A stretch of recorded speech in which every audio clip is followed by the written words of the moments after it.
This is Empty the Bench with Tom Albano. The IOC is handling this as well as that one runner who tested positive and is blaming it on a burrito. Nick Morgeson. If they really think they have a case that the baseballs are deadened, file a lawsuit against Rob Manfred in Major League Baseball. That's it. End of story, and let the courts handle it. And Nick Federa. Now, I'm an epidemiologist, nor do I play one on TV, nor do I even look like anybody who might be an epidemiologist. But I'm going to, venture a guess and say, that's not how it works! Empty the Bench starts now. It's the possibility of a series full of second bananas.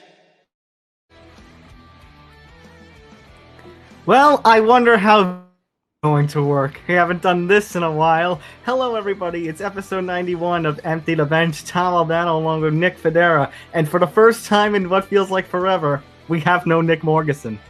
Now, the reason why that is he was trying to find a cheaper substitute to Spider Attack, and don't ask us how this happened, but he accidentally got his head stuck to a flagpole on the Plainview courthouse. So if he's there, I mean, you can let him down, but it's actually a lot more fun to just salute him. More fun than saluting your shorts? Yeah, it's pretty much the same idea. Okay, fair enough. All right, so you have just us holding down the ship. Meanwhile, I even have fights on because the UFC. Well, let me not put all the blame on Dana, because I guarantee you it was probably ESPN who did it, because the NBA conference finals are here and they're going to want all the attention on that. So it's more fun to blame Dana, though. Maybe. Yeah, maybe it is more fun to blame Dana. So what are we going to get into today? Well, we're going to talk about Carl Nassib. We're going to talk about the Supreme Court ruling. We'll talk about the carousel that is the NBA head coaching. And we even got some All-Star Game jerseys that we have to force our eyes on. But let's stick with MLB to start things off. But you suggested, you referenced it at the start of the show here, Nick. It's here. It's time for the crackdown on the sticky stuff. The MLB has begun its mid-game investigating of pitchers for sticky stuff, those substances like Spider Tack. Max Scherzer was subjected to it this week. Sergio Romo was subjected to it and gave us quite a show, Mr. Romo. So, in case you don't know as to what exactly this entails, a pitcher, after working an inning, goes over to a consortium of 3 umpires. They got to check his hat, meaning they got to touch his hat. Got to take off his hat. Got to check his hair. Got to check the inside of his hat, his glove, his hands, and in some cases, anywhere else that it might be hid. And how desperate are you that you're hiding it in places that you can't actually reach is just beyond me. But that's the theory. But in practice, it's a lot more, I don't want to say fun, because it's fun to watch, but it's objectively terrifying. It's like watching a monkey trying to light a match. So obviously, let's talk about the the most notable pitchers who were subjected to it this week. So obviously, most pitchers were subjected to it. Like, I'm thinking for starters, so they usually go 5 or 6 innings these days. Usually they got it like 3 times to check. We haven't had any. Should clarify, we haven't had any noticeable, nobody caught with a substance, but we have had cases of where he was, asked by the opposing manager, hey, he asked the umpires, go check Scherzer. So let's talk about that one. So Joe Girardi, after Max Scherzer was already searched, I think it was before the game or in the first inning. And it was after the first inning. And then after the third inning. And Joe Girardi actually sent the umpires out mid-inning. I forget, it was like the 4th or 5th inning, but basically it was I think bottom 5.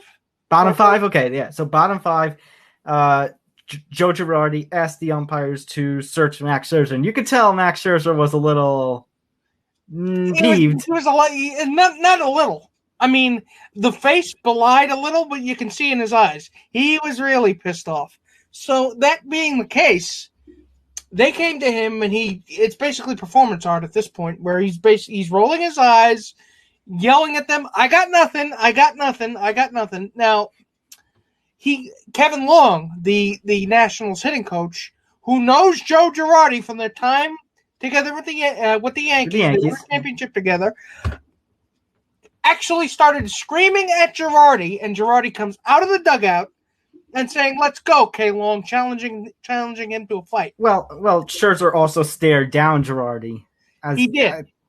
As the search was being done, or after the search, they made eye contact, and Joe Girardi was like, let's go, and then comes out of the dugout, gets ejected, and it's just an absolute mess. Now, I'm not going to sit here, and I don't like to cast aspersions upon Joe Girardi. I actually like the guy. I mean, despite what a lot of Yankee fans' opinions about Joe Girardi, I was going to say, Nick, you know me. They hate him then, they love him now because he's not there. Right, I was going to say, Nick, you know me. I am a big Girardi, basically, apologist. I hate the fact that Girardi got fired and replaced by Aaron Boone, but I will be the first to tell you that Girardi was in the wrong. That was a Bush League move. I'm sorry. It's basically saying, to a group of cops, hey, that guy's got drugs on him. You don't do that. Well, so obviously we didn't think there was going to be anything more, face-palmy, but later that night, Mr. Romo, a member of the A's, the Oakland Athletics, decides to put on a little show. So they check his arms, they check his hat, they check his hair. They actually stroked his hair so many times you would think he was in a shampoo commercial. And he proceeds, and I'm not kidding, to drop his pants. Literally unbuckle his belt and drop his pants and show, hey, there's nothing hiding there either. Now, I was waiting. Whether that was a joke or whether that was. I don't know, but Nick, I was waiting for what was that song from American Idol 10 years ago? That guy, Pants on the Ground, to start coming up. To just, I mean, and then what's even hilarious, even more hilarious, like the day after. Actually, I think it was Wednesday. Rob Manfred comes out and says, "Oh, everything's going great with this thing." Really? After these two embarrassments? Yeah, this is embarrassing. I would say this is embarrassing, but I would put it to you. Okay. That I think that the MLB will live with those embarrassments. They have no self-awareness. Absolutely no self-awareness. If their fans hate something, they're going to dig their feet in. They're gonna stamp around and say, "Nope, I'm doing it anyway." All right. So thinking about it, because comparing my comments from the past couple of weeks, I mean, I understand why they're doing this, and I wish the game was clean. I guess my thing is just, because MLB, as you kind of referenced, Nick, causes problems. These problems themselves. But it's just. But now it's just when I see what's happened with Girardi, it's something that we should have expected, but now, maybe we, that wasn't planned for. And maybe he had a reason to do. I don't know. Maybe this is tinfoil hattie, but I don't think he did. But okay, no. But my thing is, managers going to players, pitchers specifically, who are on fire and basically going. Check him. To throw off their rhythm and, basically kind of screw up their hot streak that they're going on. And pitchers are nothing if not creatures of rhythm and creatures of habit. So exactly. In order to do that, you're psyching them out. And it's getting in touch with his inner, how should I put this? His inner Billy Martin and saying, it's his fault. Check him. That's not a good look. For a manager as distinguished as him, you really don't want to do that. I'm sorry. No, but it's just an overall ridiculous thing just around. Like, not just referring to Girardi, but just what's going on with MLB. I am one because I do want the game clean, but it's just, everything from the steroid scandal to this. I mean, the Astros and all the different technologies that were going on. It just seems like MLB just continues to shroud itself in controversy and cheating scandals. And now in this way out, it just looks absolutely ridiculous. Because first of all, they're talking about slowing the pace of the game, how they've always wanted to slow the pace of the game, all these stupid extra inning rules. This just makes, the game go on longer. And it's just... you said they spent so much time and effort and resources into trying to find ways to speed the game up. And yet a problem that you created and that you didn't enforce is now coming back to bite you in the ass. Which I think at this rate, Nick, like I said, hockey games and basketball games are 2.5 hours long. Football games are 3 hours long. And even then there's less, there's more downtime than I would say, comparing football and baseball. So at this rate, I think baseball should just give up on trying to, speed up the game, because I don't think you're going to succeed much no matter what you try. And furthermore, tell me what you think of this. So, Nick, you and I are the big hockey guys, and Nick Morganson isn't so much. And there's a rule in hockey where, or at least in the NHL, where you can do a coach's challenge. And if you fail that coach's challenge, one of your guys gets sent into the box. You give the other team a power play. So hear me out on this. If a manager thinks that, this guy, there's something up. Yeah, he's got some sticky stuff on him. 60 umpires on him and screws up his rhythm. Are you're saying that there should be a penalty or some kind of? I am saying now, according to Sarah Spain, there is something like this for abuse, but in my way, no. In my version of the rule, one time, if the manager challenges, that the pitcher has something on him and nothing is found, the manager gets automatically tossed from the game for delay of game. What if he's just a good pitcher? Exactly. What if it's got nothing to do? What if it's got nothing to do with the fact with the way the balls move? How could you pick it up? Right. How could you pick that up? Right, and it's just and I think actually Jake Asman actually pointed out this. I'll live with the fact, the umpires are going to check them as they're coming on or off the field. But for something like what Joe Girardi did, where you're challenging them mid, inning and trying to throw off their rhythm, I think that has to be penalized. No. I think it has to be penalized. You are giving them a power that they should not have. I'm sorry, but you should not. But that's why I'm saying, if you do it, you get one chance and you screw it up, and most likely they're going to screw it up. Because I don't know who's going to get caught these days. The manager gets automatically tossed in the game. Yeah. So actually, there is one other thing before we move on to another story, because we got a lot we got to get through. This Cam Soda porn site. Now, I've had to deal with Cam Soda in the past because they put on these weird fight circus things where it's like 3 guys against 1. They're trying to, I guess, appeal to the MMA fan base for some reason. But it actually made an offer to certain pitchers. And these pitchers actually are the following. So let me get up. Oh, hey, WFAN. So they are offering, according to a press release, Max Scherzer, Sergio Romo, Jacob deGrom, Garrett Cole, Trevor Bauer, Zach Wheeler, and Yu Darvish $100,000 to undo their belts, drop their trousers, and perform a, quote, 1 hour long X-rated cam show on their site. So basically turn baseball into the full Monty. I mean, you know what? This would probably be the 15th weirdest thing I've ever seen something involved in baseball. Rob Manfred probably had a heart attack when he heard about this. He probably had a heart attack, but there was a part of him deep in his subconscious saying, "You know what? If I could find a way to get that sponsored by Pepsi, we can actually turn that into a festivity during All-Star Weekend." Oh, there was a part of him that thought that. I mean, come on, you can't tell me it was small. It was small, but it was there. It was small. It was small. It was small, but it was there. That's what she said. Oh.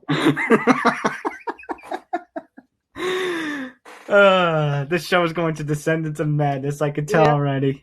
All right, let's talk about a little happier news. So, Raiders defensive end Carl Nassib has come out earlier this week announcing that he is gay. So let me clarify something in the headline, because I know you and Nick Morganson challenged me earlier. Michael Sam, yes, he came out prior to being drafted. He came out and he was publicly known as gay while in his brief time as the NFL. But he did it before he was officially on the team. I think he even did it as, he was drafted. He was even drafted, yeah. So that's before, so that doesn't count. And we've had players come out after their careers, so it doesn't count. Nassib is the first player who is on an active roster, as you put it in the teaser promo, mid-career, mid on a roster, to come out as publicly as gay. And he's actually quite good too. So yeah, honestly, I'm glad that he did. I really did. I can't find a downside to this. The only thing is, I really wish it would get to a point where this wouldn't become a thing. And I think that's the thing. But it wouldn't become a big deal that somebody. Yeah, it's like, okay, great, you're gay. So what? Like that, no, but that's the thing. Like, that's the thing. Like, I kind of had that reaction at first, but I think it's just because I've accepted, people have other lifestyles. Yeah, it's not. Yeah, who cares if he's gay? Can he play football? That's great. But again, you're still since the NFL is pretty much, I hate to say it, but the lowest common denominator, there are still people within the NFL fandom that are going to have problems with this. Right. Well, let me ask you, because we're going to go on that direction. So you talk about fans who might have a problem with this. What do you think of the response of the league and the players? I mean, the response from the league proper wouldn't be anything but. It was Goodell. It was classic Goodell. It wouldn't be anything but congratulatory and kind of robotic and kind of hollow and meaningless coming from him. But that's Roger Goodell for you. The response from the players, I've been very heartened to see that some players have said, you know what, that's great. God bless you. That's really a good thing. Right. But that being said, I'm disappointed because I didn't see a lot of players. I saw Saquon. Saquon did it, and I think you're going to see a lot of younger players. I think it's really an age difference kind of thing here, but I don't think you're going to have. Has Tom Brady or Aaron Rodgers said anything? Rodgers, no. Brady, I'm not 100% certain. And I guarantee you, there are players in the NFL that have a problem with it for some strange reason, because we still live in the 1960s. I don't. Honestly, you're not going to see them. You're not going to see players come out as openly homophobic unless you're actually one of those anti-cancel culture, anti-SJW morons and say, well, that's the thing. I'm taking a stand against the gay agenda. First of all, the gay agenda? What's the gay agenda? 10 o'clock, be gay. 11 o'clock, be gay. 12 o'clock, be gay. 1 o'clock, eat lunch, and then be gay. So what? I think if we see any, rumors of, homophobia and pressure, it's going to be placed on him. It's never going to come out till after the season or after his career is already ended. Yeah. That's the thing. So you're going to see him call. You're going to see. I hope to God we don't have in 25, 30 years. He writes a book saying they were calling him slurs and assaulting him in the locker room because he was gay. I hope not. I really hope not. I would hope, the Raiders locker room, I'd say the Raiders came out with a statement of support, one of those robotic ones. They did, yeah. One of those robotic ones, but they did. Again, you can't expect anything from NFL corporate that actually is meaningful because it is a business and they're going to try to make money off of being gay. I mean, I don't realize that you could, make money off of that thing, but I guess you can make money off of anything under capitalism. So, I'm trying to look and see if Derek Carr has said anything. No, if Josh Jacobs has maybe said anything, doesn't seem it. But then again, Josh Jacobs isn't really there on social media, especially after, I'd say, wasn't it earlier, a few months ago, where he got in trouble with traffic laws? So probably that's why he's not very active. So again, maybe I'm a little. However, I do feel like I can't help but think that all the players that were gay and were terrified to come out while they were playing, or it's kind of an open thing, but they didn't, they still got abuse over it. NFL owes them a big fat apology. I'm sorry, and you can't tell me that they didn't take a chance on Michael Sam because they were scared off that people were upset, that fans were upset that, oh my God, a gay football player. I'll say, well, maybe not just fans, because Michael Sam, didn't he get a little bit of, weren't there reports that he faced a little bit of uncertainty, to say the least, in the locker room? And that's my problem here. They owe him a big fat apology. So, I mean, I'm very happy for Nassib, but we'll see how the league and the fans take it. We'll see how the league responds, but I'm hoping that it's not, par for the course for Mr. Tuchek Goodell. Do right. That's what I'll say. Do right by these people. Come on. All right, let's talk about the Supreme Court. So, yeah, we're actually talking about the Supreme Court in on a sports podcast. I mean, didn't think that was going to happen, did you? Let us clarify. We are not legal experts, nor do we play ones on television. We, I'd say we're not history majors or anything like that. But the Supreme Court has come down with a ruling in which they say antitrust laws. I think I'll just read it from here because it pretty much words it best. Antitrust laws prevent the NCAA from, quote, restricting payments to athletes. Now, this is not about pay for players. What this is about is stuff that, say Nick and I and anybody else who was recently removed from college within the last, 5, 10, 20 years would have needed, compensations for. So musical instruments, internships, tutoring, I believe. If you need to get food or something like that. I believe for scholarship, it's certain scholarships, like up to, I think it's like $5,900 or something like that. Yeah. So I'd say, so basically it's to help these kids, to help these student athletes with the education side of things. So that way, and you know what, I'm happy about that because I have talked about this all the time that I'm scared for these guys who are one and done or two and done, and then they go to the big leagues and then they get hurt, and then it's what do you do after your career? You got nothing to fall back on, so what do you do? And also, I do think we've been saying for the past, God, as long as the three of us have been podcasting, that the NCAA should not be making all this money and their players need to live in poverty. Now, I've made my feelings on that subject quite plain over the years, but I can't help but think that this is a good thing. It's a good first step. Right. It's a good thing. And I'd say, and even if you don't believe in the players, that they don't need to get paid, or if you don't believe, if you think the education side is more important, this was needed because You cannot have Nick Saban making $11 million and his team cannot buy food or buy laundry or do laundry. Well, what made me so angry? Like, do you remember when the NCAA football game was basically trashed because of these kinds of issues a couple of years ago? And I remember one of the players, basically saying that they couldn't even get a free copy of the game. You couldn't even do that. You couldn't even get a copy of the game you played in.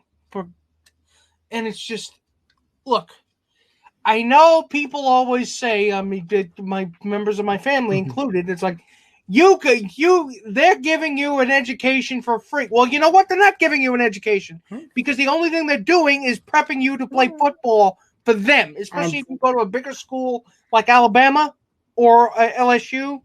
Or see, that's and I think each schools we're talking about, and Nick, maybe, and I guess that's why when there's all these talk about players being they're staying for their senior year, and it's like, oh my God, he's taking a big risk and he's gonna lose his track stock and everything. It's like, I don't get that angry because I don't get that angry either. I mean, like I said, it's an issue of haves and have-nots. The NCAA and these colleges pull in millions of dollars. And that's the thing, like, you can afford it. Well, and not just that, but like, again, again, even if you're not for the players getting paid, there's one thing, and I'm actually seeing something, even strong that I feel stronger that I'm actually seeing a change in, and it's the term, what exactly is the term? Oh, that their likeness. Yeah, like I said, likeness rights for video games, what's it called? Jerseys, Sponsorships, or Gatorade. This stuff, internship compensations and tutoring for the education side of things. Finally progress has been made. Whether they're going to actually get, whether these student athletes are actually going to get paid or not, different story. I mean, the can of worms is now opened. The can of worms is now open. The precedent has been set for someone in the future to make that decision. Right. But, even if that time never comes, I'm actually pretty happy because finally, with the likeness, the changes in the likeness, this kind of stuff for a focus on education so these guys can have a career after the game, I'm happy. Finally, and what is it that we see every college game day, every Saturday morning, ESPN, most of the commercials that they show are collegiate athletes. Right after they leave, they can start making commercials. The Heisman House commercials. Oh, those weren't current college players, but as soon as they left, I mean, I hate to use this term because it's kind of reductive, but they cashed in. They got the bag, as the kids say. And oh my God, I sound like I'm 50. Please stop me from saying that again. But still, the issue is here. I mean, they're going to get paid, but they need to be able to get food, things they need to subsist on a day-to-day basis in order to be a student athlete. I can't help you with the, I sound like I'm 50 thing because, I'm getting older too. I don't understand the TikTok and any of these things. I don't understand the TikTok and the Instagram, the Fleek, and whatever the hell else. Be old farts with us, ladies and gentlemen. Come and be old farts with us. We're playing shuffleboard in about 10 minutes. Come join us. So let's go on to, I guess it's the lesser things here. It's like our old another news segment. So Alex Caruso of the Lakers has been arrested in Texas for possession of marijuana and drug paraphernalia.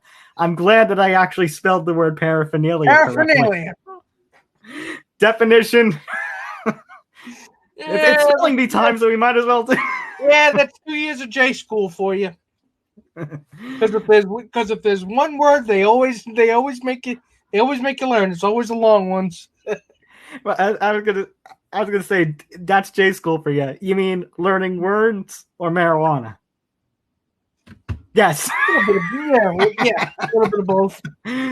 All right, so still, I mean, what the hell were you doing in Texas? And I really wish we could get to a point where you legalize it there, so we don't have to have these stupid conversations every time somebody gets arrested. Nick, it's Texas. It's Texas. You know it's not going to get legalized there anytime. And I'm not one of these people saying legalizing marijuana would actually lead to world peace. But this is stupid. This is stupid. I mean, come on.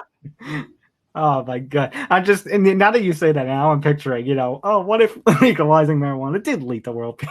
You didn't go to a college in upstate New York. There were people who actually said that on campus, and I had to hear it. Nick, but I went to college in New Jersey. I mean, I wouldn't really call New Jersey the crunchy granola capital of the world. Crunchy granola. Yeah, crunchy granola. Fair enough. So, I mean, maybe is LeBron James now going to, he got arrested. Might as well trade him now. Oh, please. If LeBron James had ever gotten pulled over by a cop for marijuana possession, the cop would eat the marijuana before you actually see LeBron in cuffs. Or you would actually say, oh, marijuana? Oh, I don't see that. No, you know what he would do? That I don't have that green thing, but I have some other green things for you, officer. A box of Lucky Charms.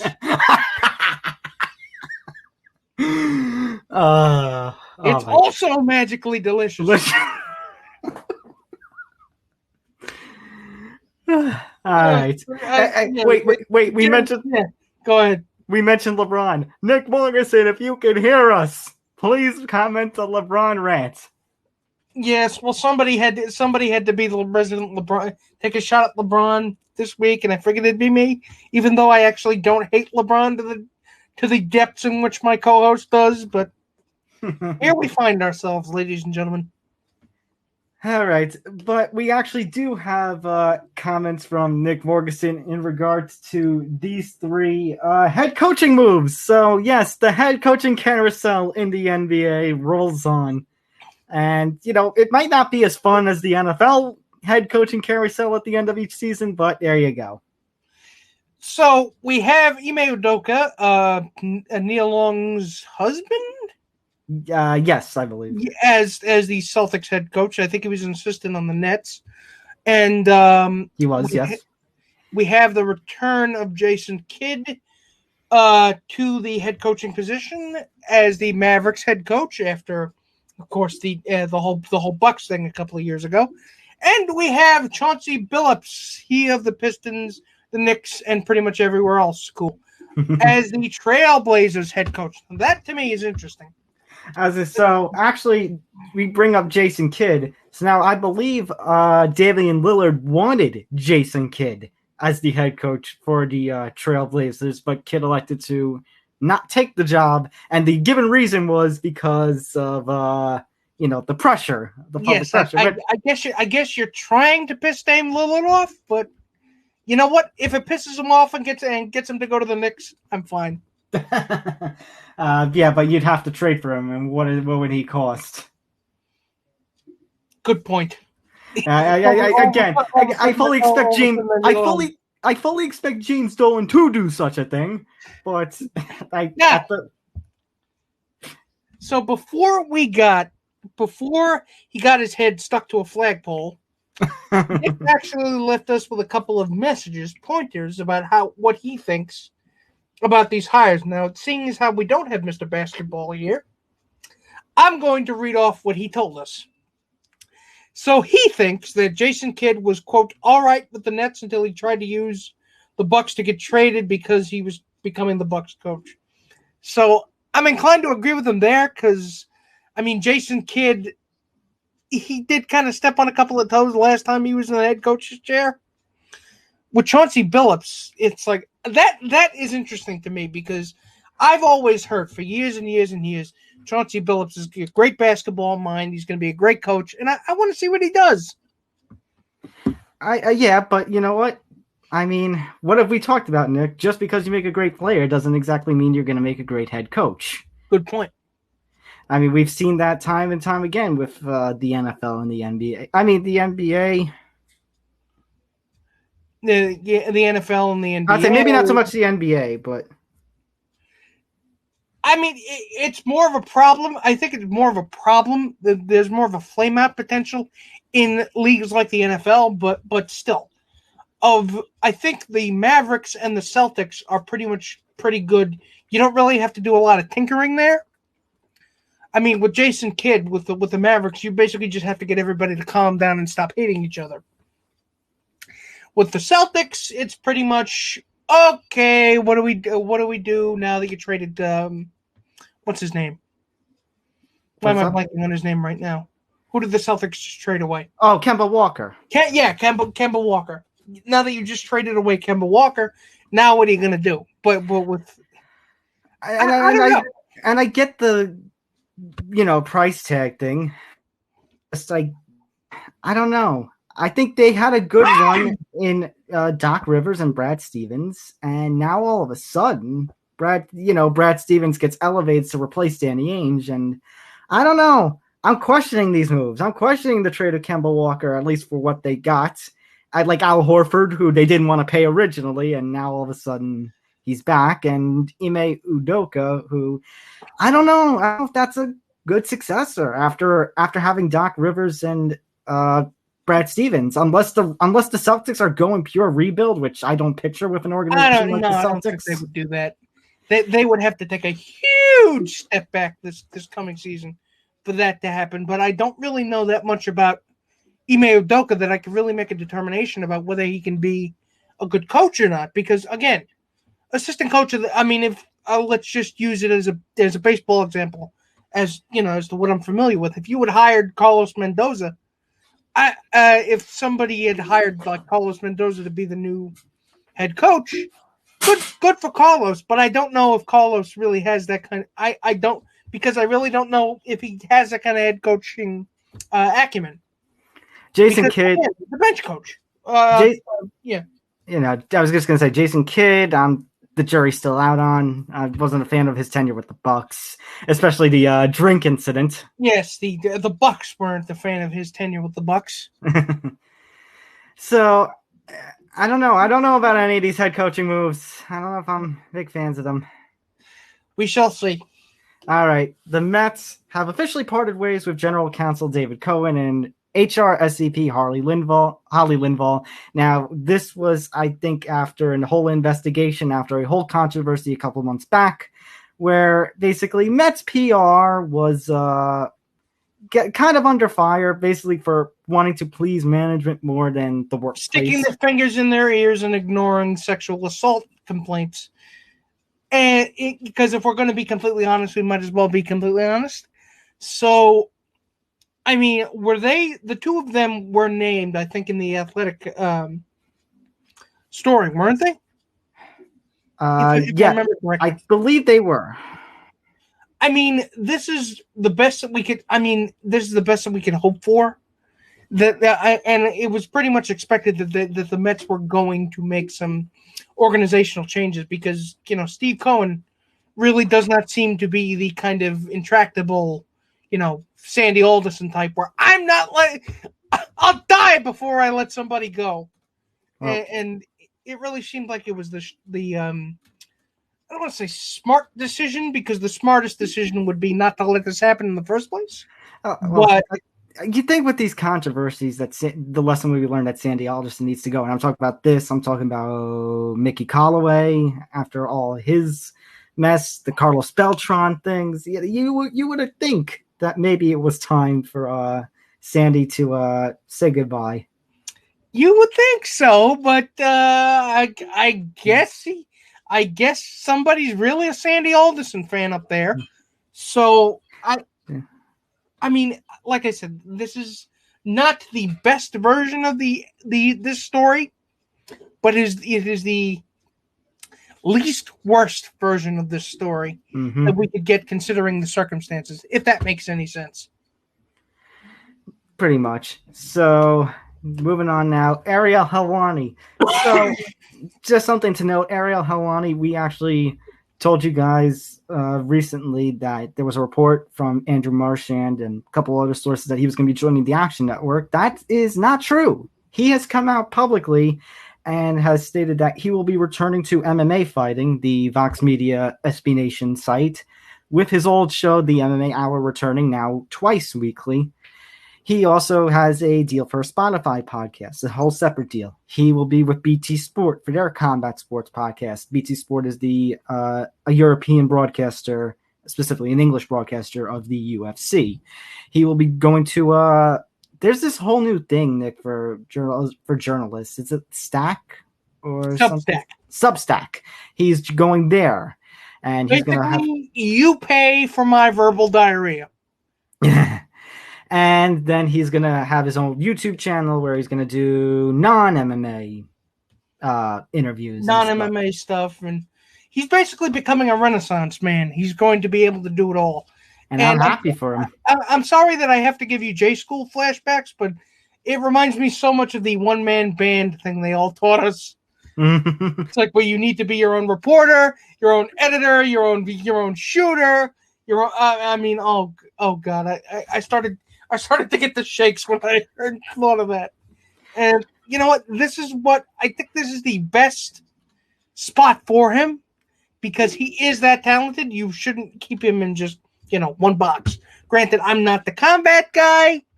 No, I'm very happy. Yeah, that's more your thing. I'm very happy for Ariel. He does deserve this, and like I said, I think this is actually a much better fit for him because when he those original reports came out about the Action Network, I'm like, Ariel is not a betting guy, so I don't understand why he would make this move unless he was getting offered a ton of money. Because remember, he was making $500,000 supposedly at ESPN, and they wanted to cut him like about 15%. But you know what? MMA Hour, that was classic staple Mondays for me. As an MMA fan while in college, like I would try to listen to the MMA Hour as much as I could because he always had great interviews. He'll still have the great interviews because he is an interviews and personality and fight breakdowns kind of guy. He's got the Spotify deal. Spotify is offering everybody under the sun at this rate deals, and he's getting a big money deal, so good on him. And look, at a certain point, a half-eaten sandwich is going to get a deal with Spotify. At this point, I'm just glad they gave it to somebody who actually deserves it. But the thing is here, I think this is really it's a failure that Ariel Helwani was allowed to he was allowed to leave. Yeah. The fact that you just let him go like that. That's ESPN. You're saying that square peg must fit into round hole. That's ESPN though. That's ESPN though. It seems like that's the crushing influence of the 4-letter word here. That they're number one, that's ESPN being tired of paying all this money for these broadcasters and all these personalities, except for guys like SVP and Stephen A. And number two, about the fact that he's joining all these places, I guess that's just the MMA industry. I mean, I'm doing this, I'm doing fan-sided MMA prospects. That's just unfortunately how the industry is, where you got to be at all these places. The MMA side, at least. So really, he's embodying the spirit of what the industry is more now than he was at ESPN. Pretty much, actually, yes. The only one that I don't, I question of these moves would be Substack, because there's a lot of stuff that's out there for free. I know Ariel Helwani is Ariel Helwani, but you pretty much have to subscribe to Substack if you want to hear the worst takes in the world. That would be get you laughed off Twitter at this point. So, I mean, let's just hope he brings a voice of stability and reason to Substack. Yeah, basically. Let's also mention this. Eli Manning is back with the New York Giants. He will be taking on a business operations and fan engagement role. And more importantly, his number 10 will be retired, and he will be placed in the Giants Ring of Honor September 26th, a home game against the Atlanta Falcons. And it's absolutely deserved. If you don't think so, you are a lying liar who lies, or you're a Patriots fan. But I repeat myself. Or a Jets fan.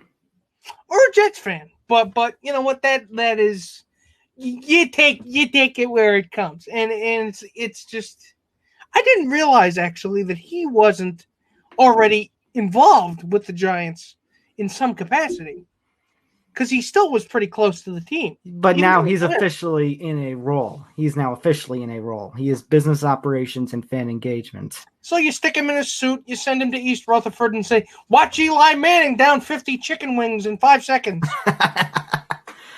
It's bobbing for apples with Eli Manning. Well, I mean, remember how much they screwed up Eli's first benching, so I guess they've always needed to make up for it. Because you need that kind of mojo, especially if we are moving as Giants fans, Nick, as Tom and I are Giants fans, we are moving into a different era, a different epoch of Giants football. And it's nice, even if it is only a bone you throw to the fans, it's nice to at least have some connection to the last time your team was successful. And Eli, I don't think has had really any problems in retirement. He hasn't, as far as I know, been in that, I need to be back out there because I'm doing nothing. Because, he was going to, I think he still is doing this whole thing with ESPN Plus, these Payton's Places spin-offs. I think there was supposed to be one for Eli, and I think there still is going to be one for Eli. So, but it is nice to see the Giants, hey, we'll give you a role just because of all you've done for the organization. You got us 2 Super Bowls, including probably our biggest one ever against the because you're not going to. Yeah, I mean, you wouldn't. I hate to use Matt Stafford as an example, but it could be worse. I mean, you could just be playing quarterback for another team this season, and I don't think I would want to see Eli as a Raider. He'd probably be playing quarterback, but he'd be a bench quarterback. He wouldn't have a starting job today. No. Considering Gruden, he would find a way to put him in the game. See, or Derek Carr. You see, Matt, what we really need is that Eli Manning mojo. Isn't that right? That's right, Mr. Gruden. Poor Derek Carr. He just always seems to be caught in the middle of our Raiders, John Gruden, Mr. Gruden's neighborhood quarterback. I really don't have anything against Derek Carr. It's just, you know what? It's just that Gruden's such a caricature of a caricature. You can't not. Fair. All right. So, Nick, let's do some trashing here. Let's talk about the 2021 All-Star Game jersey. So now let me specify something. Let me specify something.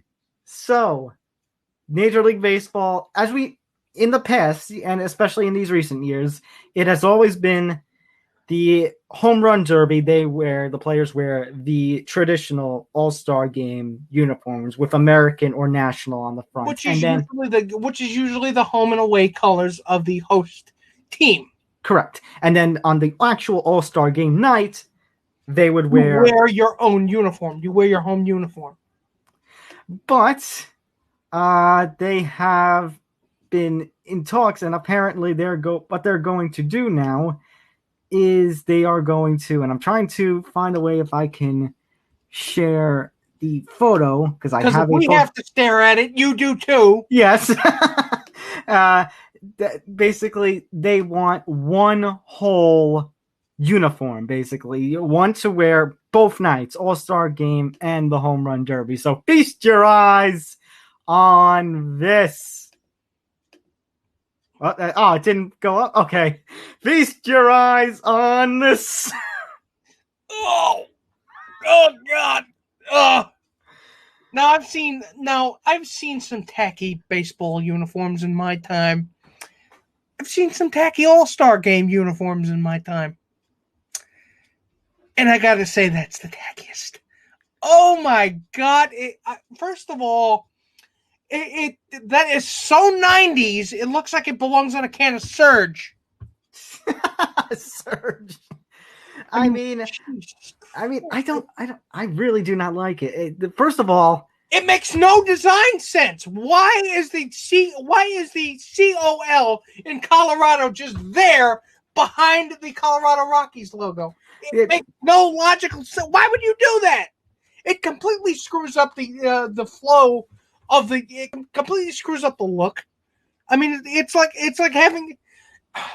Honestly, the COL shouldn't even be there. It shouldn't be there. You don't have to do that.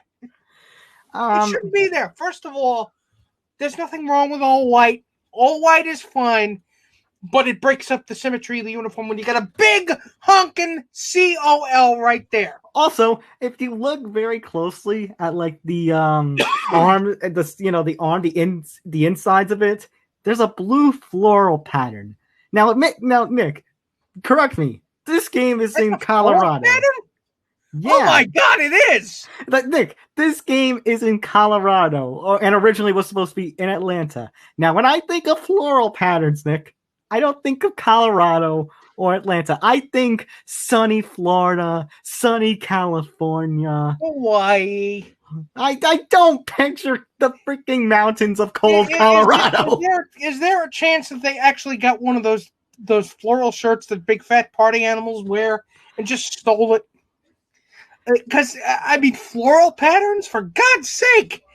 Look, to me, it's like it's the equivalent of having a lovely 3-piece Tom Ford suit, 2 buttons, little pocket square, and then using black permanent marker to draw a giant veiny penis on the front. It's that distracting. I don't get it. I don't like it. It's so off-putting. It is. It's just what. Also, first of all, I'm sorry, but the interlocking NY should not be in red. It should not be in any other colors than white. Okay.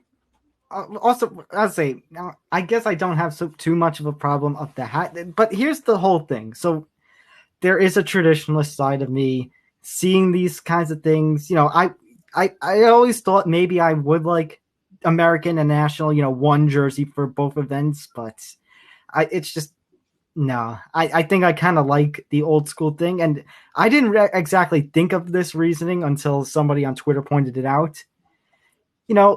Consider the Yankees right now. They're about 500, a little over it. This may not be a very good year. We're not probably going to see too much. Or consider a team that has been in the basement, like, the Orioles have, say, the last 5 or 6 years, or maybe a little less than that. Or a team, I'm trying to think of a team who's really been in the basement. Oh, the Pirates. The Pirates really have. The Pirates. No, yeah. but I'm saying, now the All-Star Game rules require at least one player per team to be in the All-Star Game, whether you think that's right or not. But as long as that rule exists, I mean, wouldn't it be a treat for fans, to see their uniform represented in the All-Star Game? Yeah, I mean, really, isn't the entire point of the All-Star Game to have this riot of colors where you can have every player from every team? It gets creating the ultimate form of parity where the best in the NL and the AL come together. Isn't that the entire fucking point? Pretty much. And I don't know. It's just really, really bad here. All right, but one last thing here, Nick, before we go. Just very, very quickly. Canadians Lightning. It's now official for the Stanley Cup. First time ever, or at least in a long time, because of this very weird season that we've had, this weird format. No West Conference team. It's 2 East Conference team. It's a Canadian and American team. Who you got and why? I got the Lightning because even though I really wanted the Islanders to pull this out. I know as a Ranger fan that kind of brings me shame, but considering my family has a deep connection with my father has a deep connection with the Islanders, since I'm a Long Island resident, I wanted that to happen. But you know what? The fact that they've been able to do this again, to go to the Stanley Cup final 2 in a row, and it's hard enough to do when you're only doing it once. The hockey playoffs are probably one of the most difficult playoff series to play in organized sports, and I'm sticking to that theory. I agree. I agree. Been able to do it. No disrespect to the Canadiens. I really do feel like Montreal is a good team if you can knock off Vegas in 7 games, but I'm picking the Lightning. And I mean, credit to the Canadians because, they got through the Knights. I predicted that the Knights were going to get through to Colorado, but the Knights having to do it in front of no fans. Yeah, and the Canadians. Well, there's people in attendance now in Canada, I believe. No, the 7th game was played in front of an empty stadium. Wait, are you talking about Tampa Bay or? No, I'm Montreal? talking about the Canadians. Oh, okay. Yeah, Montreal, there were no fans. Okay, so maybe that was just sound effects I was hearing then. Sound that. Yeah, it was. Okay. Unless the chairs figured out how to cheer. I thought I saw people. I guess they're just using that technology that we've been using in these times. Artificial crowd noise. All right, but they got Petrie and Toffoli, and all credit to them. All credit to them for getting it through a powerhouse. I was thinking it was going to be a powerhouse of the West, like the Las Vegas or Colorado coming through, but it's Montreal on the from the Canadian division because of how weird this season format has been. But like you said, Nick, it's hard to get to the Stanley Cup twice in a row, and Tampa Bay has done that, and they've had to go through some gritty competition these 2 seasons. And Palat, Stamkos, Johnson. Hey, our old friend Ryan McDonough's still there. Okay. Oh, yeah, it's just still kicking ass no matter what. And I'm still better about that. Can you tell? And Vasilevsky is still on fire inside the Nets. He's still there. Yeah, so I got to go with Lightning, and I don't think this one's going to go 7. I think it's going to be Lightning in 6. I'm inclined to agree with you. All right. So that'll do it for this edition of Empty the Bench. Hopefully Nick Morganson is back with us this week. But you know what? If we can get him unstuck from that flagpole, I mean, it's gonna take some time. But or we could. Nick, go ahead. I think we can get the technology to him while he's stuck at the flagpole. You are discounting modern day technology. I know technology, but I've got other things to do. I can't just go around unsticking everybody's head from a flagpole. All right. Make sure to follow us on social media at ETB Sports on Facebook, Twitter, Instagram. There you see it on the screen, and you see our personal social medias also scrolling across the screen. So go follow us on Twitter, and that's gonna do it. And hey, you know what? This felt like a classic episode, like the old like Unspoken podcast days where it was just two of us. Yeah, it was just you and me before we brought Nick on. God, that was a long time ago. Yeah, throwback. But yeah, that is going to do it for this edition of Empty the Bench. We'll see you next week for episode 92. And until then, everybody, take care. Have a great rest of your day.